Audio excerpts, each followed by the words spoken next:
আসসালামু আলাইকুম। আমন্ত্রণ মাই টিভি সংবাদে, আপনাদের সাথে আছি আমি উম্মে সাবরিনা। দর্শক, শুরুতেই জানাবো সংবাদ শিরোনাম।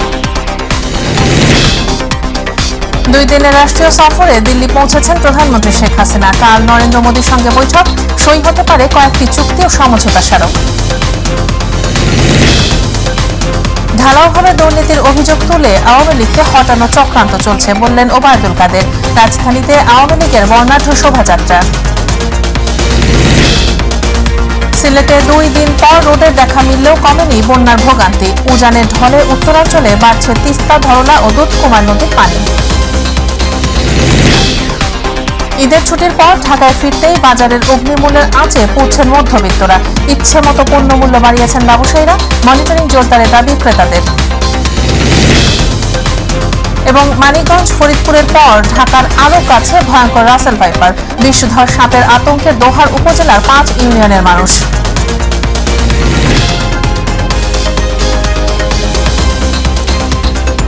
দর্শক, শুনছিলেন সংবাদ শিরোনাম, এবার বিস্তারিত।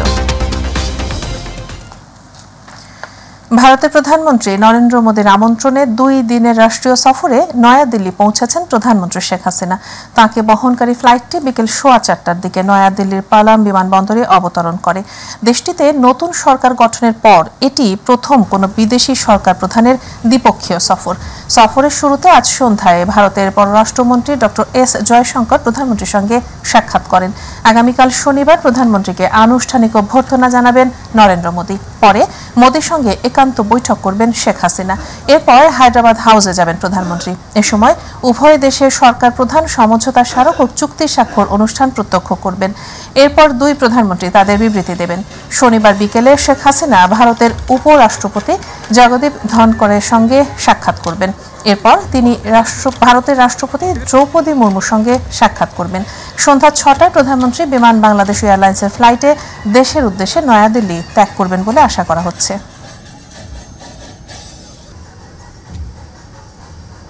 অভিযোগ তুলে আওয়ামী লীগকে হটানোর চক্রান্ত চলছে বলে অভিযোগ করেছেন আওয়ামী লীগের সাধারণ সম্পাদক ওবায়দুল কাদের। আওয়ামী লীগের 75তম প্রতিষ্ঠাবার্ষিকী উপলক্ষে আয়োজিত বর্ণাঢ্য শোভাযাত্রার উদ্বোধনী অনুষ্ঠানে এমনই অভিযোগ করেন তিনি। 75 পরবর্তী আওয়ামী লীগকে যারা ধ্বংস করতে চেয়েছিল, সেই বিএনপি জামাত নিজেরাই এখন ধ্বংস হয়ে গেছে বলে জানান আওয়ামী লীগ নেতারা। আরও জানাচ্ছেন রাকিব হাসান। দেশের সবচেয়ে প্রাচীন ও ঐতিহ্যবাহী রাজনৈতিক দল বাংলাদেশ আওয়ামী লীগের 75তম প্রতিষ্ঠাবার্ষিকী উপলক্ষে এই বর্ণাঢ্য শোভাযাত্রার আয়োজন। রাজধানীর ইঞ্জিনিয়ার্স ইনস্টিটিউটের সামনে আয়োজিত র্যালির উদ্বোধনী অনুষ্ঠানে বিএনপি জামায়াত সাম্প্রদায়িক রাজনীতি করে দেশকে বিপদে ফেলতে চায় অভিযোগ করে অসাম্প্রদায়িক চেতনায় দেশকে এগিয়ে নিয়ে যাওয়ার কথা জানান আওয়ামী লীগের কেন্দ্রীয় নেতারা।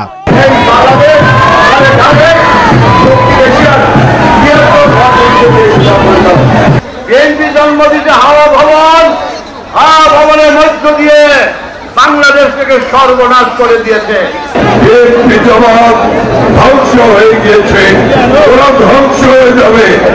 অসাম্প্রদায়িক রাজনীতি জয়লাভ করবে। দলের সাধারণ সম্পাদক ওবায়দুল কাদের বলেন, গুজব ছড়িয়ে আওয়ামী লীগকে দুর্নীতিবাজ দল বানানোর চক্রান্ত করছে বিএনপি নেতারা। গুজব ছড়াচ্ছে। আজকে আওয়ামী লীগের বিরুদ্ধে ঢালাওভাবে দুর্নীতির অভিযোগ আনছে। বিএনপি আন্দোলনের নামে আবারও খুনের রাজনীতি শুরু করলে আওয়ামী লীগ তার জবাব দিতে প্রস্তুত আছে বলেও জানান ওবায়দুল কাদের। আজকে আন্দোলনের নামে যদি আবার আগুন নিয়ে মাঠে আগুন, সন্ত্রাস, হত্যা, খুনের রাজনীতি শুরু করেন, আমরা রাজপথে আছি। আওয়ামী লীগ সমুচিত জবাব দিতে প্রস্তুত। নির্ধারিত সময়ের আগেই পুরো এলাকা তৈরি হয় জনসমুদ্রে। ব্যানার, ফেস্টুন আর বাদ্যের তালে তালে শোভাযাত্রায় যোগ দেন বিভিন্ন থানা, ওয়ার্ড ও জেলা থেকে আগত আওয়ামী লীগ ও এর সহযোগী এবং ভ্রাতৃপ্রতিম সংগঠনের নেতাকর্মীরা। শোভাযাত্রাটি ইঞ্জিনিয়ার্স ইনস্টিটিউটের সামনে থেকে শুরু হয়ে ধানমন্ডি 32 নম্বরে গিয়ে শেষ হয়।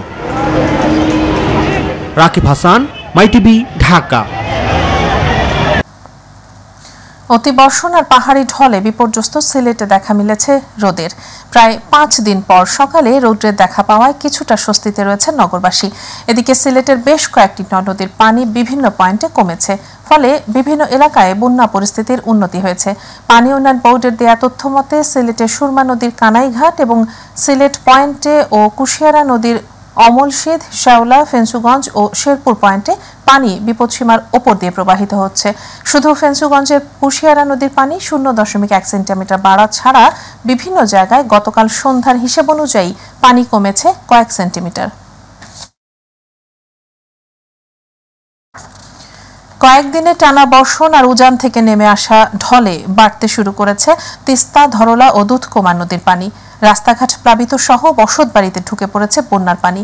পানিবন্দী হয়ে পড়েছে তিস্তা তীরে চরাঞ্চলের মানুষজন। বাড়ছে নদী পাড়ের মানুষজনের মাঝে আতঙ্ক। পানি উন্নয়ন বোর্ড বলছে আগামী 24 ঘন্টার মধ্যে তিস্তার পানি কমতে শুরু করবে। রংপুর থেকে মাহমুদুল হাসানের তথ্যচিত্রে বিস্তারিত ইলিয়াস কমলের রিপোর্টে। মরা তিস্তা পরিপূর্ণ রূপ ধারণ করেছে উজানের ঢলে। সর্বনাশা তিস্তার বুকে পানি বাড়লে দুঃখের শেষ থাকে না নদী পাড়ের মানুষের। বর্ষার শুরুতেই তিস্তায় পানি বৃদ্ধি পাওয়ায় নদী তীরবর্তী নিম্নাঞ্চল ও চরাঞ্চলের মানুষের মাঝে দেখা দিয়েছে বন্যা আতঙ্ক। পানিতে তলিয়ে গেছে উঠতি ফসল, গবাদি পশু ও ঘরবাড়িতে পানি ওঠায় বিপাকে তিস্তা পাড়ের হাজারো মানুষ। অনেক কষ্টই থাকি, গরু ছাগল নিয়ে বেড়া করা আমাদের অসুবিধা হয়ে যায়, রান্না বান্না করি ঘর সমস্যা হয়। 30 শতক গাছ ছিলাম আর 20 শতক পাইলাম, 10 শতক ভাসি গেছে। খাওয়া দাওয়া অসুবিধা হয়, মানুষের বেঁচে থাকা লাগে, চলাফেরার সমস্যা হয়, স্কুল যাইতে পারি না, স্কুলে যেতে সমস্যা হয়। পানিবন্দী এসব বাসিন্দাদের দাবি বন্যায় ক্ষতিগ্রস্ত হওয়া রাস্তাঘাট নির্মাণ আর বেড়িবাঁধ নির্মাণ সহ তিস্তা মহাপরিকল্পনা বাস্তবায়নের। নদীরা সুন্দরভাবে শাসন হয়, আমরা সুন্দরভাবে আবাদ করে খাইতে পারি, আমাদের বাড়িঘর যাতে না ভাঙে, এটাই আশা। তাহলে একটা বাঁধ যদি একটা দিলে হয়, সেই বাঁধটা হইলে তো আমাদের পানিটা আটক করে হইলে তো কাজ হইলে। মাননীয় প্রধানমন্ত্রীর কাছে আমাদের দাবি, আমাদের নদীর কাজটা করে দিলে আমরা খুব শান্তিতে থাকবো। পানি উন্নয়ন বোর্ড জানিয়েছে তিস্তা নদীর কাউনিয়া পয়েন্টে বন্যার পানি গত 24 ঘন্টায় 15 সেন্টিমিটার বিপদসীমার উপর দিয়ে প্রবাহিত হচ্ছে। তিস্তা ব্যারেজ পয়েন্টের 44টি জল কপাট খুলে দেওয়া হয়েছে, ফলে আগামী 24 ঘন্টার মধ্যে তিস্তার পানি কমতে শুরু করবে। ইলিয়াস কমল, মাইটিভি। ঈদের ছুটি কাটিয়ে রাজধানী ঢাকায় ফিরতেই বাজারের অগ্নিমূল্যের আঁচে পুড়ছেন নগরবাসী। ঈদ শেষ হতে না হতেই রাজধানী নিত্যপণ্যের বাজারে উচ্চ মূল্যের ধাক্কা। ধরনভেদে কাঁচামরিচ বিক্রি হচ্ছে 240 টাকা থেকে 350 টাকা দরে। একই সঙ্গে 60 টাকার নিচে মিলছে না কোনো সবজি। ভোক্তাদের অভিযোগ, যতই দিন যাচ্ছে সাধারণ মানুষের নাগালের বাইরে চলে যাচ্ছে নিত্যপণ্যের দাম। আজকের বাজার পরিক্রমা তুলে ধরছেন আমেনা হীরা। ঈদের ছুটি শেষে অনেকটাই ফাঁকা রাজধানীর বাজার। তবে ক্রেতা উপস্থিতি কম থাকলেও কমেনি নিত্যপণ্যের দাম। উল্টো বরাবরের মতো নানান অজুহাতে ইচ্ছে মতো দাম হাঁকাচ্ছেন ব্যবসায়ীরা। কয়েকদিনের ব্যবধানে কাঁচামরিচের দাম কেজিতে বেড়েছে 100 থেকে 150 টাকা। প্রতি কেজি কাঁচামরিচ বিক্রি হচ্ছে 240 থেকে 350 টাকা দরে। 80 টাকা কেজি মরিচ 240 টাকা চায়। এখন তো এটা বাড়ার কথা, ঈদের পর তো দাম বাড়ার কথা না, এটা বাড়লো কেন? মরিচ ঝরতে মানে গাছগুলো নষ্ট হয়ে গেছে, আমদানি কম, মরিচের দাম বেশি। বাজারে ভোজ্য তেল, আটা, ময়দা, পেঁয়াজ, আদা, রসুনের দাম ঈদের আগে থেকেই ছিল উচ্চ দরে। ঈদের পরেও কমেনি এসব পণ্যের দাম। পেঁয়াজের কেজি বর্তমানে 100 টাকা, আদার কেজি 300 টাকা, রসুন হইল 230 টাকা, 40 টাকা। এরপরে আপনার মশলার দামগুলি তো আগের দামে আছে, এখনো কোনো পরিবর্তন নেই। অস্থিতিশীল মাছ মাংসের বাজারও দাম বাড়ছে হু হু করে। মাছ ব্যবসায়ীরা মাছের দাম কম বললেও ভোক্তারা বলছেন ভিন্ন কথা। ঈদের আগে এগুলা বিক্রি করছি 1600, 1500, আজকে বিক্রি করতেছি 1300 কেজিতে। 200-300 টাকা কেজিতে কম দাম আছে। 19-20 তো আছে। ঈদের আগে হয়তো রুই মাছটা কিনতাম 120 টাকা করে, এখন 350 টাকা করে। ব্রয়লার 180 টাকা চলতেছে, আর পাকিস্তান হচ্ছে 320 টাকা। দিনে দিনে বাজার পরিস্থিতি মধ্যবিত্তদের নাগালের বাইরে, এমন অভিযোগ করেন ভোক্তারা। 1 কেজি নিলে ওখানে আধা কেজি করে নিতে হবে, কোনোটাই বাদ দেওয়া যাচ্ছে না। কিন্তু মাছ, মাংস, চাল, তেল সবই এরকম। বাজারে সুশাসন আনতে নিয়মিত মনিটরিং এবং সিন্ডিকেট ভেঙে দেওয়া প্রয়োজন বলেও জানান ভোক্তারা। আমেনা হীরা, মাইটিভি, ঢাকা। মানিকগঞ্জ ফরিদপুরের পর অবশেষে ঢাকার আরও কাছে রাসেল ভাইপার। ঢাকার অদূরবর্তী দোহার উপজেলার পদ্মা নদী তীরবর্তী এলাকাগুলোতে দেখা মিলছে বিষধর সাপ রাসেল ভাইপারের।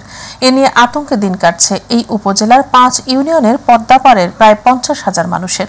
বর্ষা ও বন্যার পানিতে ভেসে বিষধর সাপ এ অঞ্চলে প্রবেশ করছে বলে মনে করছেন তারা। শামসুল ইসলাম সনেটের তথ্যচিত্রে আরও জানাচ্ছেন শামস তাবরিজ উচ্ছ্বাস। রাসেল ভাইপার সাপের আরেক নাম চন্দ্রবোরা। এটি উপমহাদেশের 4টি বিষাক্ত সাপের একটি। বিষধর এই সাপ মাঝে খুব কম দেখা গেলেও কয়েক বছর ধরে এর বিচরণ আবারও বাড়ছে। গত 1 মাসেই দেশের বিভিন্ন জায়গায় দেখা গেছে রাসেল ভাইপারের। বর্ষার শুরু থেকে ঢাকার আশেপাশে মানিকগঞ্জ ও ফরিদপুরের পর ঢাকার দোহারে পদ্মা নদীর তীরবর্তী এলাকাগুলোতে দেখা মিলছে এই বিষধর সাপ। সাপটি পানিতে চলতে পারে বলে বর্ষাকালে কচুরিপানার সঙ্গে বহুদূর পর্যন্ত ভেসে নিজের স্থানান্তর ঘটাতে পারে। এর মধ্যে উপজেলার নারিশা, বিলাসপুর, নয়াবাড়ি, মাহমুদপুর, মুকসুদপুর ইউনিয়নে রাসেল ভাইপারের দেখা মিলেছে। গত 1 সপ্তাহে লোকালয়ে ঢুকে একটি বাড়িতে প্রবেশের সময় স্থানীয়রা পিটিয়ে হত্যা করে বিষধর এই সাপ। এ নিয়ে আতঙ্ক বিরাজ করছে এই 3 ইউনিয়নের মানুষের মাঝে। আর এই সাপটা ধরে মারাও অনেক তাপ ব্যাপার, কারণ অনেকে স্পিরিটে আসে আর মানুষ উল্টা দাবড়ায় কামড় দেয়। তো এইটার আতঙ্কে আসলে আমরা সব আতঙ্কে, কোন সময় কোথায় আক্রমণ করে এটা বলা যায় না। পদ্মা তীরবর্তী এলাকায় সাপের দংশনে কয়েকজনের মৃত্যু হলেও এটি রাসেল ভাইপারের কারণে কিনা তা নিশ্চিত করা যায়নি। এই বর্ষা মৌসুম এলে এটা আপনার মনে করেন যে কোনো সময় আমাদের এখানে আসতে পারে। এলাকার জন্য খুবই একটা আতঙ্কের ব্যাপার বিষয়, অনেকেই এই আতঙ্কে আছে। সকলেই দ্রুত অ্যাকশন করে যে 2 ঘন্টার বেশি যে আক্রান্ত হয় তাকে বাঁচিয়ে রাখা সম্ভব না। এদিকে সবাইকে সতর্ক থেকে সাপে দংশন করলে ওঝার কাছে না গিয়ে সরাসরি চিকিৎসকের কাছে যাওয়ার পরামর্শ দিলেন এই কর্মকর্তা। সতর্ক অবস্থান করা, তাদেরকে আঘাত না করা এবং যদি আক্রান্ত হয়ে পড়ে তখন তাড়াতাড়ি করে আমাদের সামনে চলে আসা। কিন্তু ওঝা বাহিরের লোকের কাছে বিভিন্ন জায়গায় গেলে মিসলিড হয় এবং তারা ঝাড়ফুঁক করে নানানভাবে, আর আরেকটা আতঙ্কের মধ্যে মানুষ মারা যায়। শামস তাবরিজ উচ্ছ্বাস, মাই TV news desk. Hazrat Shahjalal আন্তর্জাতিক বিমানবন্দরে অবতরণ করেছে প্রথম ফিরতি হজ ফ্লাইট। আজ ভোর 5:40 দিকে 417 জন হজযাত্রী নিয়ে শাহজালালে পৌঁছায় ফ্লাইটটি। তাদেরকে স্বাগত জানাতে স্বজনদের পাশাপাশি উপস্থিত ছিলেন বেবিচক চেয়ারম্যান, বিমানের এমডি সহ সংশ্লিষ্ট ঊর্ধ্বতন কর্মকর্তাগণ। ফুল দিয়ে বরণ করে নেওয়া হয় হাজিদের। এয়ারপোর্টেই দেয়া হয় জমজমের পানি। এ সময় সরকারি ব্যবস্থাপনায় হজ নিয়ে সন্তোষ জানান তারা। বিমানের এমডি জানান, ফিরতি হজ ফ্লাইট ভোগান্তিহীন করতে সর্বাত্মক প্রস্তুতি রয়েছে তাদের। বেবিচক চেয়ারম্যান বলেন, হাজিদের যাওয়া আসার পথে সুন্দর পরিবেশ সৃষ্টি করতে পেরেছেন। তৃতীয় টার্মিনাল চালু হলে হজ ব্যবস্থাপনা আরও সুচারুরূপে হবে।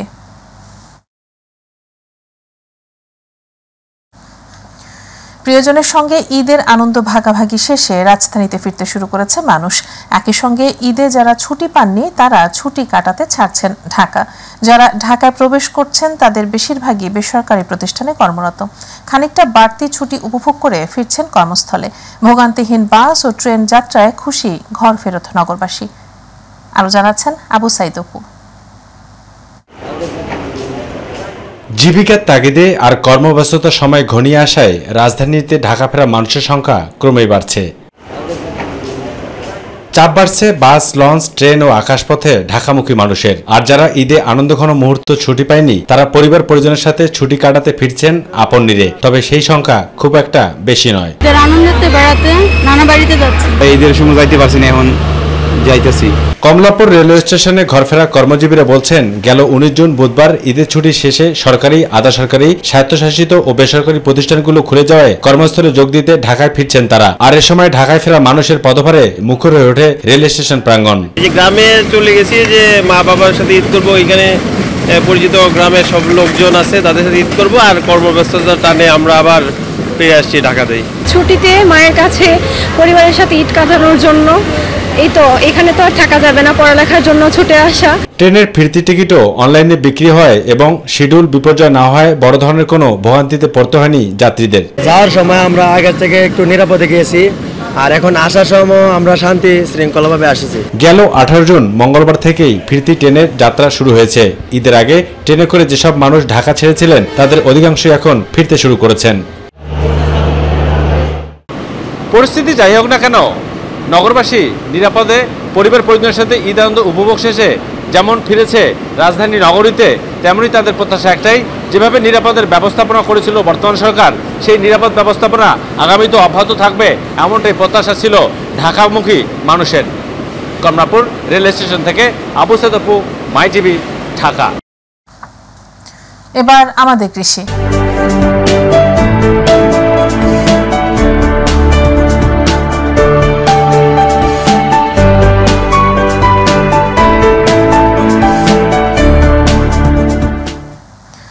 ছাদ বাগানে বিদেশি দুর্লভ ফল ও ফুল বাগান করে তাক লাগিয়ে দিয়েছেন মাদারীপুরের কালকিনি উপজেলা বাসিন্দা সোনিয়া আজাদ। তার ছাদ বাগানে স্থান পেয়েছে বিদেশি দুর্লভ জাতের ফলজ, বনজ, ঔষধি, শাকসবজি ও বিভিন্ন প্রকারের ফুলের গাছ। এ ছাদ বাগান দেখে এলাকাবাসী মুগ্ধ হওয়ার পাশাপাশি অনেকেই নিজেদের ছাদে এমন বাগান করার আগ্রহ প্রকাশ করেছেন। প্রতিনিধি জিয়াউদ্দিন লিয়াকতের রিপোর্ট, জানাচ্ছেন SM হামিম। মাদারীপুরের কালকিনি উপজেলার প্রত্যন্ত অঞ্চল পশ্চিম সাহেবরামপুরের বাসিন্দা সোনিয়া আজাদ ইউটিউব দেখে বাড়ির ছাদ বাগানে দেশি বিদেশি প্রজাতির বিভিন্ন ফল ও ফুলের বাগান করার পরিকল্পনা করেন। বর্তমানে তার বাগানে মিয়াজাকি, ব্যানানা ম্যাঙ্গো, প্রুনাই কিং, 12 মাসি সবেদা, 12 মাসি সিডলেস লেবু, লেমন গ্লাস সহ বিভিন্ন জাতের ফল সহ বিদেশি ফুল ও সবজি রয়েছে। তার বাগান দেখে অনেকে নিজের ছাদে এমন বাগান করার আগ্রহ প্রকাশ করেছেন। এখানে দেশি বিদেশি দুর্লভ প্রজাতির ফল এবং ফুলে ভরপুর। মাঝে মাঝে এই জায়গায় আসে এবং আমাদের ভিতরে উদ্দীপনা জায়গা যে আমরা ওইভাবে একটা ফুলের বাগান বা ফলের বাগান ছাদে করতে পারি। ফুল ফল সবকিছু আছে, মাঝে মধ্যে এখানে সহযোগিতা করি। তার এই ছাদ কৃষি নারীদের কৃষিক্ষেত্রে অবদানের একটি অনন্য ভূমিকা পালন করবে বলে আমি মনে করছি। ছাদে ফলের পাশাপাশি বিভিন্ন ধরনের ফুল ফুটে থাকায় সৃষ্টি হয়েছে এক মনোরম পরিবেশ। শখের বশে ছাদ বাগান করেছি। স্থানীয় কৃষি অফিসারের সহায়তায় বিভিন্ন রকমের ফুল এবং ফলের চাষ করেছি। তার মধ্যে দুর্লভ প্রজাতির কিছু আম আছে, তার মধ্যে অন্যতম মিয়াজাকি। ছাদ বাগান স্থাপনের আগ্রহীদের প্রযুক্তিগত সহায়তা, পরামর্শ সহ সব ধরনের সহযোগিতা করা হয় বলে জানিয়েছেন কৃষি বিভাগ। কালকিনিতে শৌখিন কৃষকেরা ছাদ কৃষিতে আকৃষ্ট হচ্ছে। তারা ছাদ কৃষিতে বিভিন্ন ধরনের ফল, সবজি এবং ফুলের চাষ করছে। আমরা কৃষি বিভাগের মাধ্যমে বিভিন্ন ধরনের রোগবালাই নিয়ন্ত্রণে তাদেরকে পরামর্শ এবং সার্বিক সহযোগিতা প্রদান করছে। ছাদ বাগান প্রকল্প সম্প্রসারণ করা সম্ভব হলে ক্ষতিকর উপাদানের মাত্রা কমিয়ে দূষণ কমাবে এবং পরিবেশের তাপমাত্রা স্বাভাবিক রাখতে সহায়তা করবে বলে মনে করেন সংশ্লিষ্টরা। SM হামিম, মাই টিভি। এ পর্যায়ে রয়েছে প্রবাসের খবর।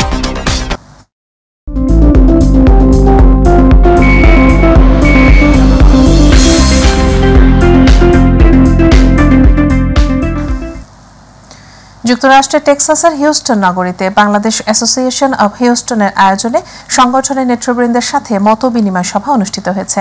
বৃহস্পতিবার হিউস্টন নগরীর নিজস্ব ভূমিতে বাংলাদেশ আমেরিকান সেন্টারে এই সভার আয়োজন করা হয়। এতে অতিথি ছিলেন মুকিত মজুমদার বাবু ও কেকা ফেরদৌসি। সংগঠনের চেয়ারপারসন লাকি ইসলামের সভাপতিত্বে মতবিনিময় সভায় খালেদ জুলফিকার খান, আফজাল আহমেদ, অরুণ রায়, কাশেম শরীফ, গোলাম ফারুক পারভেজ ও SM হালিম মিতু সহ সংগঠনের নেতৃবৃন্দ উপস্থিত ছিলেন।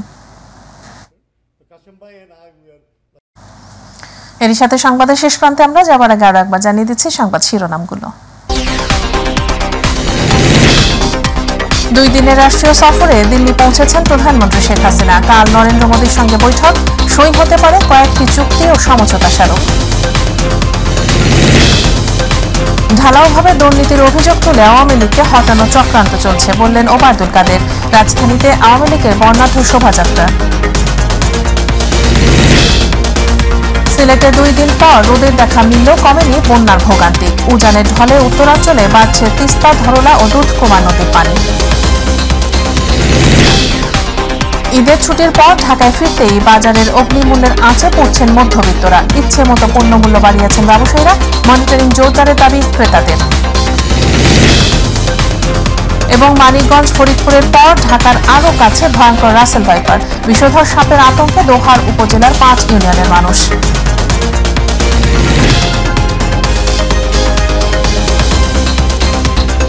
দর্শক, এই ছিল এখনকার সংবাদে। এছাড়া ইউটিউবে মাই টিভি সংবাদ পেতে ভিজিট করুন youtube/mytvbd নিউজ এবং আমাদের অনুষ্ঠান দেখতে ভিজিট করুন youtube/mytv বাংলা, facebook/mytv বাংলা।